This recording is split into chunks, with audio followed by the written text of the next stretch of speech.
नमस्कार दोस्तों, स्वागत है आपका मेरे YouTube channel Jaiswal home stay में। आज मैं आप लोगों को बताऊंगा कि आप अपने booking.com के इनवॉइस का पेमेंट किस प्रकार कर सकते हैं। ऐसा करने के लिए आपके पास दो ऑप्शन होते हैं। एक है ऑनलाइन पेमेंट, जिसको कहते हैं बैंक ट्रांसफ़र, NEFT या RTGS, और दूसरा ऑप्शन है UPI।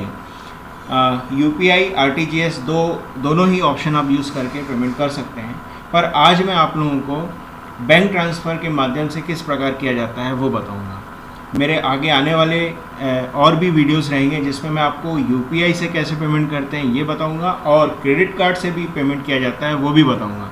पर फिलहाल मैं आपको बैंक ट्रांसफ़र वाला पेमेंट बताऊंगा। तो सबसे पहले आइए हम देखते हैं कि हमारा अमाउंट क्या है जो हमें पेमेंट करना है booking.com को। हमें एक्स्ट्रानेट ओपन कर लेना है और फाइनेंस में जाना है, यहाँ इनवॉइस में जाना है।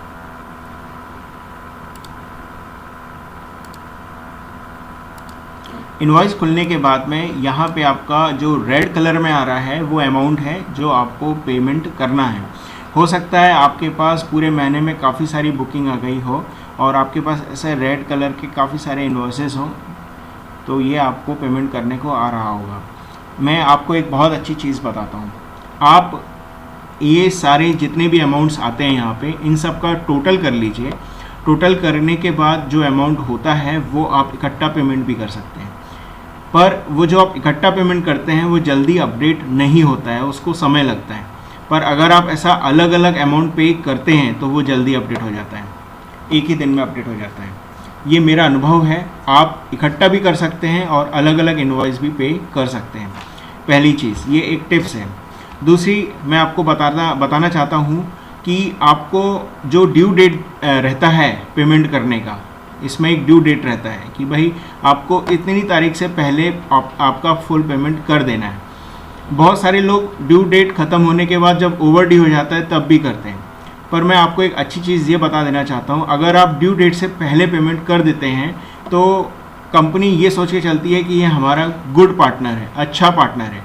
अगर आपकी प्रॉपर्टी में कुछ अच्छा करना चाहती है तो आपकी प्रॉपर्टी के लिए अच्छे के लिए हमेशा मार्क रहेगा कि इनका पेमेंट ऑन टाइम आते हैं, इनके रिव्यूज़ अच्छे रहते हैं, इनका कस्टमर सर्विस सेटिस्फेक्शन अच्छा रहता है, तो ये अच्छे की कैटेगरी में आपका काउंट होगा। इसलिए आपको जो ड्यू डेट दी जाती है वो ड्यू डेट के अंदर आप पेमेंट कर दीजिए। कभी कभी आपके साथ ऐसा भी होता है कि ड्यू डेट के बाहर हो जाता है, तो कोशिश कीजिए अगर ड्यू डेट के बाहर जा रहा है तो एटलीस्ट एक ही पेमेंट जाए, बाकी बहुत सारे पेमेंट ना जाए। और ऐसा बार बार ना हो, एक आध बार होगा तो चलेगा।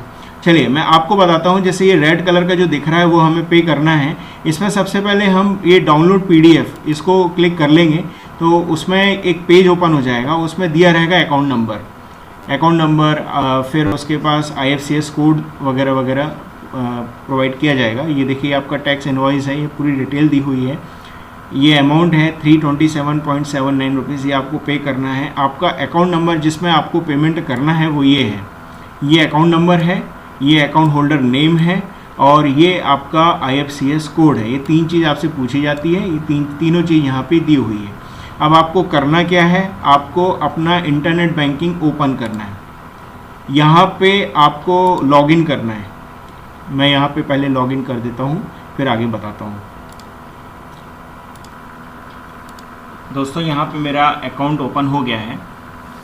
अब यहाँ पे मुझे क्या करना है ये मैं आपको आगे बताता हूँ।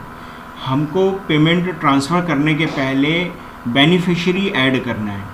बेनिफिशियरी ऐड कैसे करते हैं ये आपको YouTube में बहुत से वीडियो में उपलब्ध हो जाएगा कि किस प्रकार बेनिफिशियरी ऐड किया जाता है, और भविष्य में मैं भी इस पर एक वीडियो बना के अपलोड कर दूंगा, आप उसमें भी देख सकते हैं। अब यहाँ पे आपको बेनिफिशियरी जैसे आपकी ऐड हो गई है, इसके बाद सीधे आपको जाना है अन्य बैंकों का खाता धारक, अदर बैंक ट्रांसफ़र में क्लिक करना है। क्यों करना है अदर बैंक में? क्योंकि ये आपका, जैसे ये मेरा SBI का बैंक है और उनका स्टैंडर्ड चार्टर्ड का बैंक है, तो ये अदर बैंक हुआ, इसलिए हमें अदर बैंक में क्लिक करना है। यहाँ पे हमें NEFT में क्लिक कर देना है। RTGS में हम इसलिए नहीं कर सकते क्योंकि इसमें मिनिमम 2 लाख का ट्रांसफ़र रहेगा तो होगा, इसलिए हमारा 2 लाख से कम है, इसलिए हमें NEFT करना है। तीसरा यहाँ पे IMPS का ऑप्शन आता है। IMPS हमें नहीं करना है। अगर हम IMPS के ज़रिए पेमेंट करेंगे हमारा पैसा हमें वापस आ जाएगा 2 से 3 दिन के अंदर, और हमारा पेमेंट नहीं माना जाएगा। इसलिए हमें सिर्फ और सिर्फ NEFT करना है। NEFT में क्लिक करके हम प्रोसीड में क्लिक कर देंगे। ये होने के बाद में हमें यहाँ अमाउंट डालना है। अमाउंट हमें जस्ट सिंपली यहाँ से देखना है कितना अमाउंट है, 327.79 327.79 ये अमाउंट डालना है। परपोज पूछ रहा है तो आप रेंट लिख सकते हो क्योंकि एक प्रकार का रेंट है।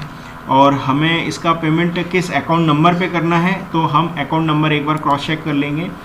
यहाँ पे जो भी हमने बेनिफिशियरी ऐड किया होगा तो वो हमें एक बार यहाँ से क्रॉस चेक करना है कि ये वही अकाउंट नंबर है कि नहीं। जैसे ये 2797 लास्ट में लिखा हुआ है तो हम वापस बैंक में जाएंगे और ये है 2797, यहाँ पे हम इसको ऐसा क्लिक कर देंगे।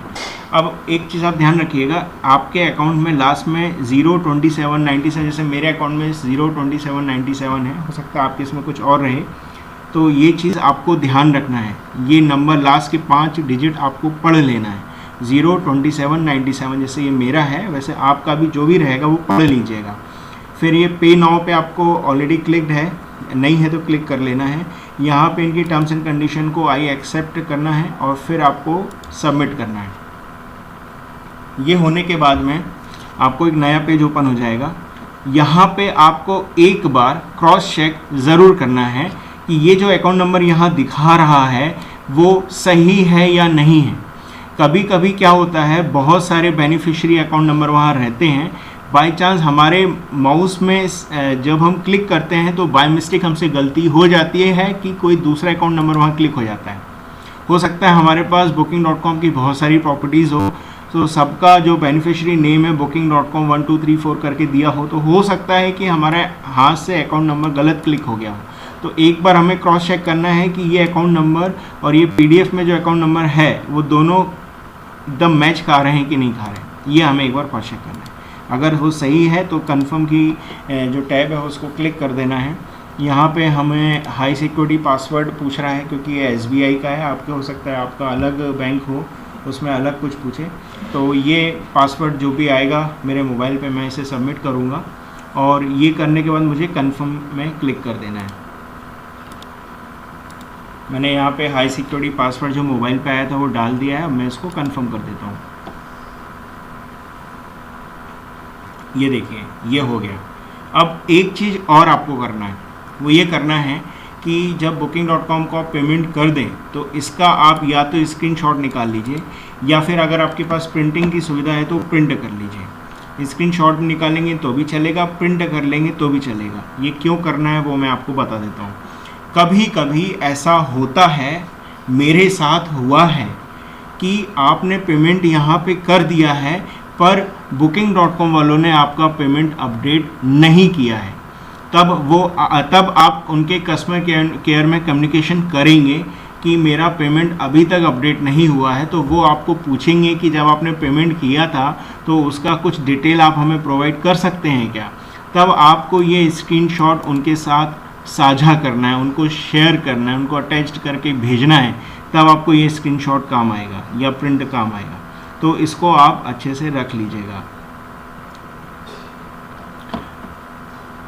आपको पेमेंट करने के बाद कंपनी को इनवॉइस भेजने की कोई ज़रूरत नहीं है। आपने इतना कर दिया है, आपका पेमेंट हो गया है। आप 2 से 3 दिन के बाद में वर्किंग आवर्स, शनिवार इतवार छोड़ के 2 से 3 दिन के बाद में ये फाइनेंस टैब में जाकर के इनवॉइसेस चेक कर लीजिएगा। ये ग्रीन कलर में आ जाएगा जो अभी रेड कलर में है। इसके अलावा 1-2 जानकारी और मैं आपको देना चाहता हूँ कि आपका ये जो पेमेंट है इसका एक ड्यू डेट रहता है, वो ड्यू डेट के अंदर ही आप पेमेंट कर दीजिए। ड्यू डेट से लेट मत कीजिए। इसी के साथ मैं अपना वीडियो समाप्त करता हूँ। धन्यवाद।